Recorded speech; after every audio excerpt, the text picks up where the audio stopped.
Nozima haqida uzoq kutilgan xabar. Baş, shu narsadan huquqiy qolganman. Yetib qo'yay, yo'qman, to'polay bitgan. Va nihoyat Koreyada o'ldirilgan Nozimaning ekspertiza xulosalari chiqdi. Bugun o'sha advokatimiz shaxsan o'zlari chiqish qiladilar va yana bugun muhim narsani eslatib o'tmoqchiman. Koreyada xizmat ko'rsatayotgan advokat barcha haqiqatlarni oshkor qiladi. 네, 그리고 우리 김노지마 사건 관련해서 누루 협회하고 같이 Va siz va biz kutgan jinoyat haqidagi video aynan shu.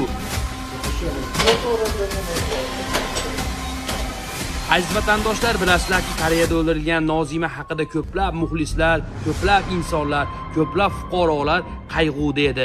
Uni kim o'ldirdi? Haqiqatan ham kimdir o'ldirdimi yoki o'zini o'zi o'ldirib janozasiz ko'mildimi degan savollar juda ko'p edi. Va nihoyat bu video orqali siz javob olasiz. Faqat sizlardan yagona iltimosim, bilasizlarki, bloger ham video qilmay qo'ydi va uni atrofidagi umuman shaxslar yo'q bo'lib qoldi. Ikki og'iz fikringizni kommentariyga yozing. O'zi siz nima deb o'ylagan edingiz? Chunki bu videoni o'zlari shaxsan tomosha qiladi va malol kelmasa oxirati obod bo'lsin deydiganlar bittadan like bosib qo'ying. Chunki biz birlashib shu darajalarga erishmoqmiz. Bizani olib boryapmiz, maksimal darajada harakat qilyapmiz, barcha dalillarni to'plaganmiz, xabaringiz bor, advokatlar yo'llangan. Bugun o'sha advokatimiz shaxsan o'zlari chiqish qiladilar va yana bugun muhim narsani eslatib o'tmoqchiman. Xabaringlar bor, bu mavzu bo'yicha nafaqat O'zbekiston, balkimda Qirg'iziston, Qozog'iston, Tojikiston, Rossiya va hattoki Turkiyadan ham kuzatib turishibdi. Bugun 10-aprel, ya'ni Koreyada shu Nozima bo'yicha sud med ekspertiza xulosasi bugun chiqadi. To'g'ri, bizda savollar juda ham ko'p. Mayt, lekin O'zbekistonda nega sud med ekspertiza xulosasi aynan 10-aprelda chiqyapti. Xo'p, u albatta bugun chiqadi. Bizani kuzatishda davom etinglar. Bu narsa chiqqandan keyin albatta hammasini o'rganib, tarjima qilib, bugun aynan mana shu detektiv o'z kanaliga joylaymiz. Bizani kuzatishda davom eting. 네, 그리고 우리 김노지마 씨 사건 관련해서 누루 협회하고 같이 협력을 해서 일을 진행할 거고요. 이 사건 관련해서 누루 협회에서 많은 도움을 주시고 또 협조도 해줄 예정입니다. 네, 그렇게 잘 해보도록 하겠습니다. Men bugun dalil uz qo'ygan video haqida gapirmoqchiman. Men Koreya yangiliklari admini ovozi birinchi qonuniy ayoli bo'laman. Haqiqatda bu video 2021-yili bo'lgan. Meni qornimda 4 oylik farzandim bo'lgan. Shunga qaramay xiyonatlari sabab meni urgan. Bundan tashqari juda ham ko'p marta urgan, zulm qilgan, haqorat qilgan. Men bu inson bilan ajrashish uchun hozir sudga berganman. U yerda yolg'on gapirayotgan, urmaganman, hech qachon zulm qilmaganman deb. Bu videoni dalil qayerdan oldilar bilmadim. Lekin menga juda ham kerakli video edi. Men buni albatta sudga topshiraman. Sudda Alloh izni bilan bizga yordam beradi bu video. Bu inson meni fohishalikda ayblab, farzandidan voz kechgan. Holbuki men iffatini saqlagan musulmon ayolman. Meni bir Namanganda uyimda sharmandalar qilgan judayam. Men bu insonni Allohga solib qo'yganman. Mana o'zi kifoya qilibdi. Oldin ichki ishlar xodimi bo'lib ishlaganman-da, meni bu yerda qiziqtirgan, oldiniga birinchi qaraganimda ko'rdimki, bechora qiz o'zini osib qo'yibdi-da degan gumonim bor edi. Keyin uni videoni 3-chi ana bu o'sha Avazbekni 3-chi videosini ko'rib chiqqandan keyin aytdim, yo'q. Meni fikrim o'zgardi-da, chunki qiz o'zini osib qo'yibdi ekanda dedim-u, xafa bo'ldim. Lekin 3-chi videosini ko'rganimda nima bo'ldi? Ko'p narsaga oydinlik kiritildiki, yana qiz deylikda, men o'zim shaxsiy fikrim, o'zini osdi ham deylik, lekin bolaga telefon qilganda, Sirosh degan bola telefonni ko'targan. Men aytayapman-ku, oldin ichki ishlar xodimi bo'lgan sifatida o'zimni tahlilimni qilyapman. Siroshga telefon qildi. Sirosh u telefonni oldi. O'sha narsalarga e'tibor qilinglar, balki bu bizga nimamizga kerak bo'ladi. Siroshga telefon qildi. Sirosh telefonni olgan vaqtida qizni ovozi xirillab chiqayotdi. Gap bo'lishi mumkin emas. Mayli, o'zini osdi deylik, qizni ovozi chiqayapti. Lekin Siroshni birinchi qiladigan vazifasi, Sirosh hech qachon uyga o'zi borishga haqqi yo'q edi. Qonun doirasidan olib qaraganda. Fuqarolik vazifasini bajarish kerak bo'lganda, birinchi politsiya bilan Skorga telefon qilib birgalikda borganda, qizni jonini saqlab qolinardi agar o'zini osgan bo'lgan edi. o'sha jihatlari qanaqadir nimadan qolib ketyapti, e'tibordan qolib ketyapti. Bu yerda hozirgi vaqtda meni shaxsiy fikrim, Sirojni bu yerda zudlik bilan, agar shu politsiya O'zbekistonda ham bor. Agar adashmasam, O'zbekistonda Jinoyat kodeksining 117-moddasida, ya'ni harakatlarga qanaqadir bir inson o'zini harakatlariga javob bera olmay qolganda, uni shunday holatga tashlab qo'yish, bu javobgarlik borda. Adashmasam, qanaqadir qamoq nimasi ham bor. Xuddi shunaqa bu Janubiy Koreya rivojlangan davlatlardan biri sifatida Janubiy Koreyada ham bu qonun ishda bo'lishi kerak. Chunki hech kim Janubiy Koreyada ham ko'chada birov qilib yotsa, borib unga birinchi yordamni ko'rsatmaydi.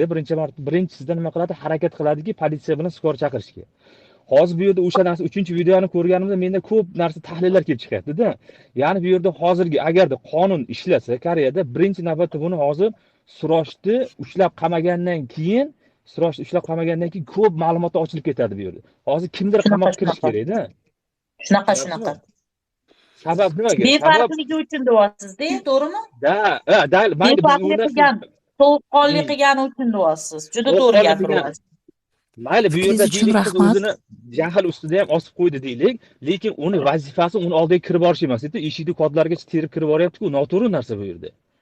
Uni qiladigan uni vazifasi birinchi navbatda fuqarolik vazifasini bajargan holatda uni qizni og'zini eshitdimi, endi bu yerda tahlillar ko'pda, buni orqasidan savollar chiqib kelyapti-da, qanaqa. U skorga telefon qilish kerak, tez yordam keldi, politsiya keldi, ma'lumotlarni adresini biladi, to'g'ri kirib boriladi. U kirib boryapti-da, qizni mayli ipdan oldi ham deylik. Olgandan keyin uni fuqarolik yana bir vazifasi nima? O'shancha maktablarda, institutlarda, kollejlarda nima o'rgatiladi? Birinchi tez yordam ko'rsatiladi. Sun'iy nafas, yurakni massaj qiladigan narsalar. Bu yerda u videoni ko'ryapman-da, men nima bo'lyapti? Ular yana u bola Siroj yana kimnidir chaqiryapti, Sherzodni chaqiryapti. U Sherzod qayerdandir kelyapti uzoq masofadan. Ungacha u qizga yana birinchi yordam ko'rsatilmaydi. Yana ikkinchi marta bir jinoyat bo'lyapti bu yerda. Yana loqaydlik, yana be'tiborlik bo'lyapti bir insonning hayotiga nisbatan.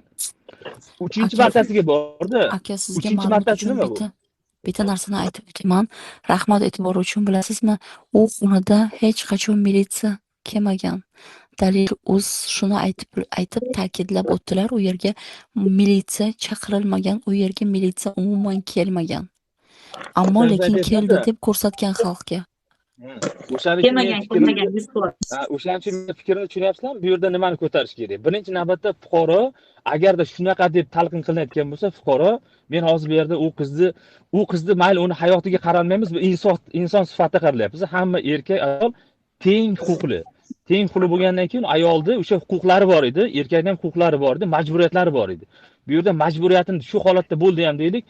O'sha Nozima singlimizni Allohga bir yoqqan joyi borki, agarda, yana aytayapman, meni fikrim, agarda qiz o'zini osgan taqdirda ham Allohga yoqqan joyi bor ekan, u o'zini joniga qasd qila olmadi, meni fikrim. Nimaga? Chunki agar, yana aytayapman, agarda deb aytayapman, u yana agar kimnidir hozir qamoqqa olinsa, bu yerda 2-chi, 3-chi, 4-chi narsalar kelib chiqish kerak-da. Sipochka ochilib ketadi. Ha, sipochka ochilishi Mana kerak. sizga savolim bor edi, agar mumkin bo'lsa. Ichki ishlarda ishlaganman dedi-ku, men kecha mana bu ismini aytgim kelmayapti, o'sha odamni ayolini urganlik videosi chiqdi-ku, to'g'rimi? Men Nozimani rasmlari bilan yaralarini bu kaltalar bilan nazariy tahlil qildim-da, amaliy emas.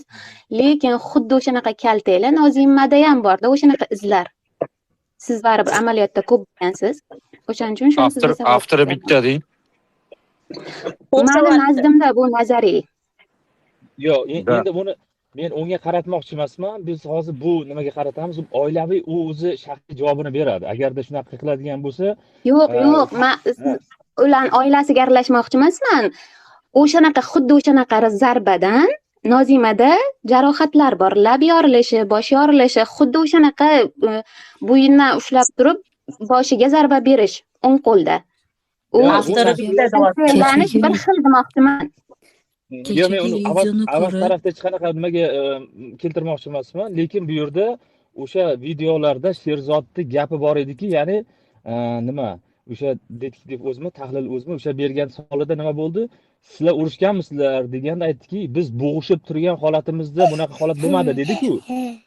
U joyda ular aniq u bola bilan men tahlilim bo'yicha qiz bilan o'sha Nozima singlimiz bilan yigit o'rtasida janjal bo'lgan. Bir kun oldin bo'lganmi, o'sha kuni bo'lganmi, qanaqadir janjal bo'lgan u yerda. Endi bu yog'i o'sha qorong'ulik tarafini ochib olish uchun, yana men fikrimni yana qaytaraman. qorong'ulik tarafini ochib olish uchun detektiv o'z hozir hamma kuchda e'tiborni Sirojga qaratish kerak edi. Sirojni bu yerda o'sha fuqarolik vazifasini bajarmaganligi uchun uni ko'rish kerak meni fikrim.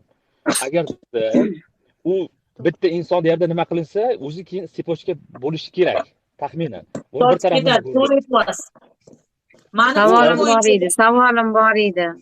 Aka, Bu Islombek ichki ishlarda ishlagan ekansiz-ku. Shu Sherzodni O'zbekistonga chaqirtirishning iloji yo'qmi? Shu qonuniy. Endi buni bunday narsa borda, qarang.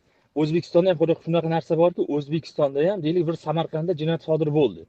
U Samarqand ichki ishlari ko'rishga haqqi bor, boshqa viloyat u narsaga aralasha olmaydi. Qachonki respublikaga oshirilgandan so'ng, yo'q bu yerda noxolis ko'rilyapti degandan keyingina boshqa viloyatga berish mumkin u holatda. Hozir voqea joyi qayerda? Voqea joyi bu Koreya, ya'ni Janubiy Koreyada. Bu yerda Koreyani ichki ishlari bu narsani ko'rish kerak. Endi bu yerda meni juda jumboqli narsalarda nega degan savollar juda ko'pda. Nega? Chunki buni umuman u joyga mana bir kun qiz o'zini osdi deylik, osdi, tamom. Uni olib bordi. Qayga olib bordi? Nimaga olib bordi? Misol uchun o'sha regionda 3 kilometr, 4 kilometr, 5 kilometr atrofida baribir Koreya rivojlangan davlat nima bo'lishi kerak? Birinchi yordam ko'rsatadigan markaz bo'lishi kerak. Unga olib bormadi-da, uzoqroq manzilga olib ketdi. Ya'ni Anjum bilan, men o'zim Koreyadaman-da hozir, Anjum bilan Posinda o'rtasida 7-8 kilometr masofa bor. Nimaga Posinda o'zi turgan mahallada nimaga olib bormayapti tez yordamga, Anjumga olib boryapti. Bu yerda yana bitta nima ketyapti? Yana bu yerda nima ketyapti? Yana bu yerda o'sha fuqarolik vazifasini bajarmaslik, sovuqqonlik ketyapti. Bu yerda yana statiya ustiga statiya kirilyapti-da, men o'sha tushunganlarim bo'yicha, o'sha biz o'rganganimiz bo'yicha. Yana fuqaro o'sha joyda nima bo'lyapti? Yana o'zini nimasini, buktevalni vazifasini bajarmayapti. Yana bir necha bolalar bilan birga bajarmayapti. Uni oldi-ku, uni oldi, mashinaga oldi, olib ketdi. Ungacha oradan vaqtlar o'tganda, agarda bular e'tiborsizlik qilmaganda bu qizni jonini saqlab qolgan bo'lar edi, agar osgan bo'lgan taqdirda. Endi undan keyingi masalasi u boshqa masalalar ular. Agar osib turib shu ishni qilgan bo'lsa, bu yerda bir emas, bir nechta odamlar javobgarlik bo'lishi kerak. Chunki buni bitta odam qila olmaydi. Mana Turkiya misolida ham ko'rdik-ku. Bu ayolda qanaqa holatlar bo'ldi. Bu yerda endi bu tarafdan hozir olib qaraganda qonun, hozir bizda nima yo'qki, mana kalavani uchini ushlolmayapti. Kalavani uchi oddiy turibdi. Men iltimos qilardimki advokatlarga mana shu trafik e'tibor qilsin-da. Buni hozirgi vaqtda fuqarolarni o'zini o'sha fuqarolik majburiyatlarini bajarmagan holatda buni tergovga jalb qilinsa, bu yer Koreyada ham bo'lishi kerak, o'sha yaxshigina o'sha qanaqadir bir javobgarlik bo'lgan bo'lsa, o'sha nima uchun bu narsa, bu masala sustlashgan? Chunki Javohir aka Dalil o'tgan safargi efirda aytib o'tdilar, Koreyada ular olingan shaxsiy advokat u ham sotqin bo'lib chiqgan. Shuning uchun ish sustlashgan. Bular yana qayta boshqa advokatni animat qilishgan. Shuning uchun bu ishlar sust ketyapti. Chunki bular ishonib ishni bergan advokat sotqin bo'lib chiqgan. Nozimani oysiz ayolini bersa, Sherzodni chaqirsa bo'ladi-ku. O'ldirgan ham O'zbekistonlik, o'lgan ham O'zbekistonlik, Koreyalik o'ldirmagan-ku, shularni chaqirsa bo'ladi-ku. Akalar, opalar, bilasizlarmi? Voqea Koreyada bo'lganda, o'shanisi bor. Akamiz ichki ishlarda ishlagan bir kishi biladilar. U yerda hozir nima bo'layotgan taqdirda ham ommaga chiqib oshkora qilinmaydi. Chunki bu ish balki уже hamma narsa to'plangandir. Balki уже hamma narsa ekspertiza, sud ekspertizalari tayyor, уже 2 kun oldin tayyor bo'lgandir. Biz buni bilmaymiz. Bizga ochiqlanmaydi bunaqa ma'lumotlar. Ochiqlanmaydi chunki tezroq